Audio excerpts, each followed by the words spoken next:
আসসালামু আলাইকুম। আজ আমি আপনাদের সাথে একটা বিষয় নিয়ে আলোচনা করব। সেটা হচ্ছিল চেকের পিছনে যে আমরা নাম লিখি অথবা স্বাক্ষর করি, সেটা কয়বার করবেন? ২ বার, ১ বার না ৩ বার? প্রথমত আমি আপনাদেরকে বলি যে নিয়মটা হচ্ছে আপনারা পিছনে একবার স্বাক্ষর করবেন। একবার স্বাক্ষর করে চেকটা কম্পিউটারে দিবেন। কম্পিউটার থেকে ডেবিট হওয়ার পরে চেকটা ক্যাশে যাবে। ক্যাশে যিনি থাকবেন অফিসার ক্যাশ, তিনি আপনাকে আরেকটা স্বাক্ষর দিতে বলবেন।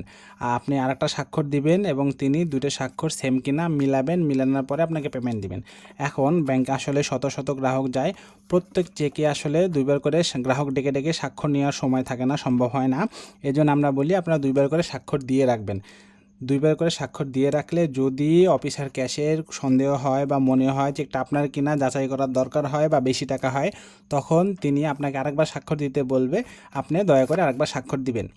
এখন একটা গ্রাহক গেছে, ২ বার স্বাক্ষর দেওয়া ছিল পিছনে অলরেডি, আমি আরেকবার স্বাক্ষর দিতে বলছি। এখন ওনার বড় অঙ্কের টাকা ছিল যেহেতু, এখন উনি মনে করছে স্বাক্ষর মনে হয় ৩ বার করে দিতে হয়। এর জন্য উনি প্রতিবার দেখি ৩ বার করে স্বাক্ষর দিয়ে নিয়ে আসেন। আসলে নিয়মটা কিন্তু ৩ বার স্বাক্ষর দেওয়া না, নিয়মটা হচ্ছিল একবার স্বাক্ষর দেওয়া। কিন্তু প্রত্যেকটা চেকে যেহেতু স্বাক্ষর নিয়ে নিয়ে পেমেন্ট করার এত সময় ব্যাংকে থাকে না, এই জন্যে আপনারা ২ বার করে স্বাক্ষর দিয়ে দিবেন। কয়বার করে দিবেন? ২ বার করে স্বাক্ষর দিয়ে দিবেন। যদি বেশি টাকা হয় বা অফিসার ক্যাশ মনে করেন, কোনো সন্দেহ মনে করেন, তাহলে আপনার কাছ থেকে আরেকবার স্বাক্ষর নিতে পারে। আপনারা আরেকবার স্বাক্ষর দিয়ে দিবেন। ধন্যবাদ।